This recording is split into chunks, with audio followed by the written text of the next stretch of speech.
안녕하세요. 저는 30대 후반이고 올해 결혼 6년차 여자입니다. 아이 계획은 있지만 아이를 가지지 못해서 아직 낳지 못한 상태이고 나이를 먹긴 먹었는지라 이제 점점 둘이서만 딩크로 살 생각도 해보면서 살아가고 있습니다. 아쉬운 마음이 들어도 둘이서 살긴 살아가야 하니까요.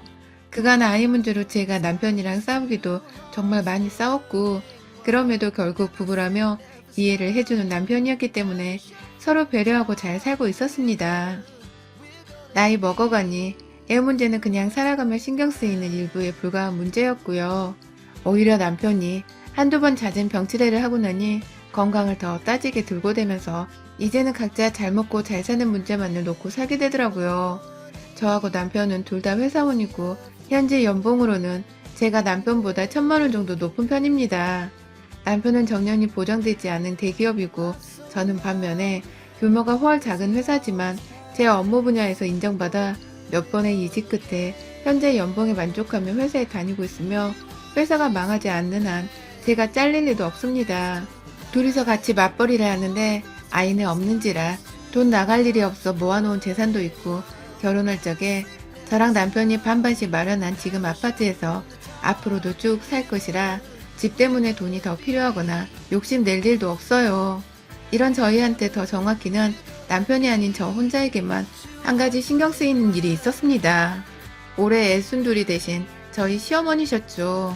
저는 결혼하기 전에 그리 크게 시댁의 기대를 품거나 바라는 것이 딱히 없었습니다. 저희 친정어머니가 할머니한테서 시집살이를 좀 인정사정 없이 당하셨던 것을 어릴 적부터 보고 자라서 그런지 오히려 시자 들어가는 사람들한테는 결혼도 하기 전에 경계심이 생겼고 어떻게든 밉보이지 않고 숙이고 들어가는 일 없이 할 말은 하고 살 거라는 굳센 의지를 가지고 있었어요.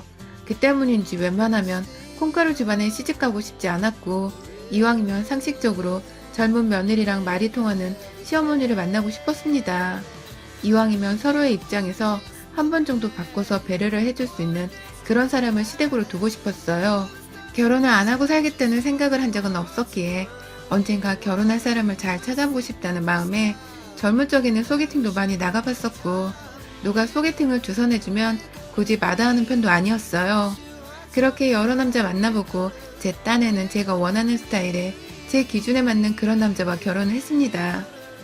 남편은 일단 함께 돈을 모아서 집을 살 정도로 모아놓은 자기 재산이 있었고 시아버지는 돌아가셨지만 시아버지가 남겨놓으신 땅을 팔아 그 돈으로 서울에 집 하나를 가지고 계시는 시어머니도 계셨고 남은 돈은 남편과 도련님께 물려주겠다고 진작에 유산을 넘겨주신 덕분에 저로서는 시어머니가 경제적으로 독립성을 가지고 계시고 그래서 남편도 경제적으로 여유가 있겠구나.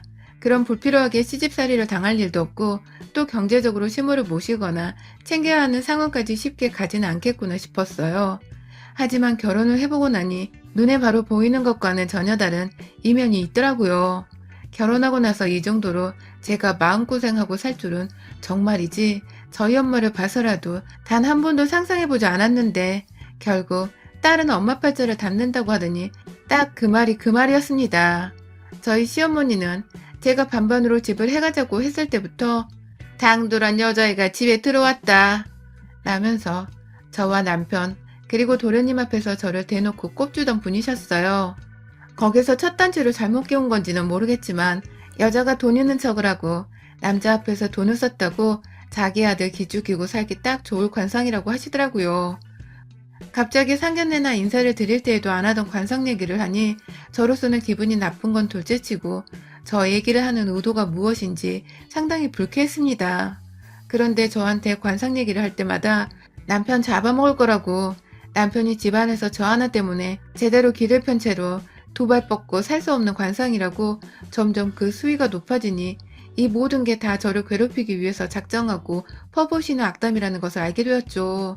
제가 결혼을 31살에 해서 그리 나이가 어린 편도 아니었고요. 그래서 당시 저희 부부는 신혼을 좀 짧게 보내더라도 이왕이면 아이를 얼른 가져보자면서 당시부터 쭉 임신을 하고자 하는 노력을 했었습니다.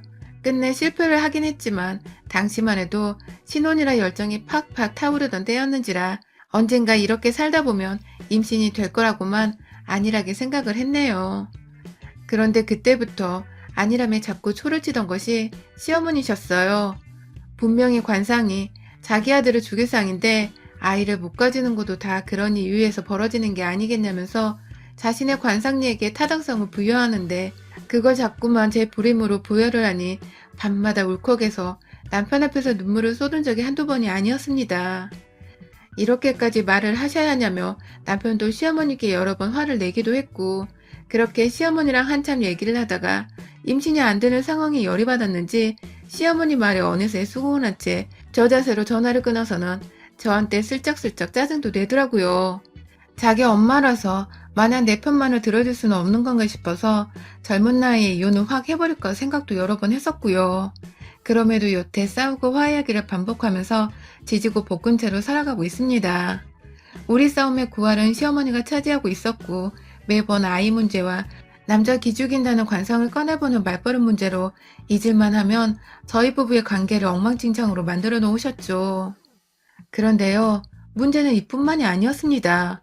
정말 어처구니 없게도 시어머니가 정말 변태 또라이가 아닌가 의심이 될 만한 짓거리를 하시며 저를 이렇게 사연까지 써보도록 만들고 말았습니다.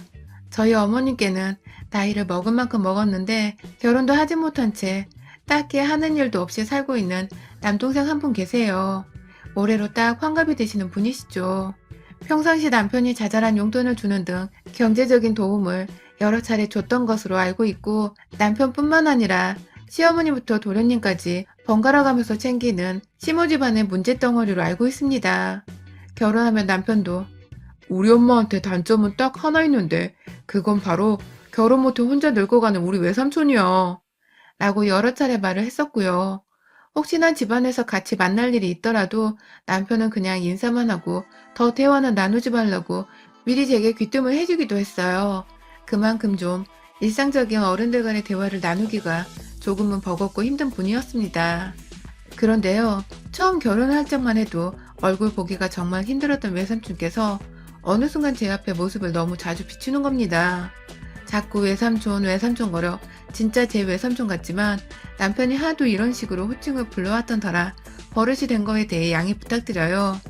이 외삼촌과 가장 기억에 남는 일로는 결혼한 지 3년차가 되던 해에 제가 출근을 한다고 남편보다 먼저 나간 적이 있었는데 저 멀리 누가 봐도 체육복을 입은 채로 저희 아파트 앞으로 막 뛰어오더라고요. 놀라 자빠질 뻔한 채로 도망쳐 뒷걸음질을 치다가 얼굴을 자세히 보니 그 외삼촌이셨어요. 여기는 어쩐 일이냐고 하니 저희 아파트 바로 옆 동으로 이사를 왔다는 겁니다. 저희 남편한테 심지어 말도 안 하고 시어머니도 딱히 말을 해준 적이 없으셨고 그냥 자기 혼자 이사 오고 싶어서 이사를 왔대요. 순간 너무 어이가 없었습니다. 직업도 딱히 없는 분께서 서울 한복판에 브랜드 아파트를 샀다는 것도 기가 차고 시어머니랑 혹여나 같이 이사를 와서는 두 분이서 같은 아파트 내에 살고 계신 건가 싶어 철커덩거리는 마음에 어머님도 함께 오신 거예요? 라며 물어보니 아니 내가 더 보고 싶어서 왔어 라고 하더라고요.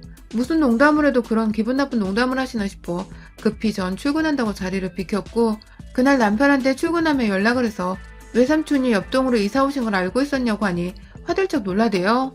그날을 계기로 저는 부쩍 자주 출근길에 하필 외삼촌을 자주 마주했고 그러다 결국 제가 너무 아침마다 마주치기 부담스러운 나머지 출근길에 웬만하면 조금 늦더라도 남편이랑 같이 집을 나서곤 했습니다. 둘이서 몇 번 같이 팔짱 낀 채로 출근하는 모습을 본 그분은 신기하기도 그 후 더 이상 아침의 모습을 보이지 않았고요. 그것 말고도 외삼촌은 굳이 자신의 며느리도 아닌데 직계가족도 아닌데 저한테 무슨 연락을 할 것이 있는지 시어머니를 통해서 제 연락처를 알아내셨어요. 같은 아파트 사는 저희 남편한테 물어보거나 그냥 오다 가다 만나 자연스럽게 물어보는 것도 아니고 시어머니를 통해서 번호를 얻었죠. 그리고는 언제 퇴근해? 오늘 뭐 먹을 거야? 라면서 시답지 않은 질문을 해댄다거나 내가 좋아하는 술이 있는데 아까 편의점에서 1+1 세일을 하는 걸 봤어 라면서 마치 저하고 같이 술이라도 한잔 하고 싶다고 말하는 듯 하는데 도저히 그 우정을 모르겠는 말들을 하니 미치겠는 노릇이었습니다. 무엇보다 저희 시어머니는 여전히 그 와중에도 제게 임신 타령을 하시면서 내가 뭘 했어? 너는 내 아들 깃 빨아먹고 살년이라고 내가 몇 번을 말했냐? 관상이 너무 안 좋더라니까. 라고 저한테 잊을만 하면 제가 남편 옆에 있으면 안 되는 계집년이라고 하니 이놈의 시어머니 남매 때문에 제가 죽어나가겠더라고요. 무슨 남매가 저렇게 하나는 저를 미치도록 싫어하고 다른 하나는 한마디라도 더 나눠볼 건덕지가 없는지 자꾸 들이대는데 두 사람이 한 가족 한편은 맞는 건지 싶었습니다. 차라리 외삼촌이 저희 시아버지셨다면 절 좋아하라는 만큼 제가 잘 해드렸을 텐데 이건 좀 뭔가 많이 이상했어요. 괜히 긁어 부스럼 만들며 없는 시아버지를 만들고 싶지도 않은데 자꾸 주변을 맴돌며 나타나는 외삼촌을 상대하는 게 점차 귀찮고 버거워지기 시작했죠. 그렇게 꾸준히 시간이 흘렀음에도 여전히 밀고 당기기를 반복하며 살던 중 하루는 시어머니가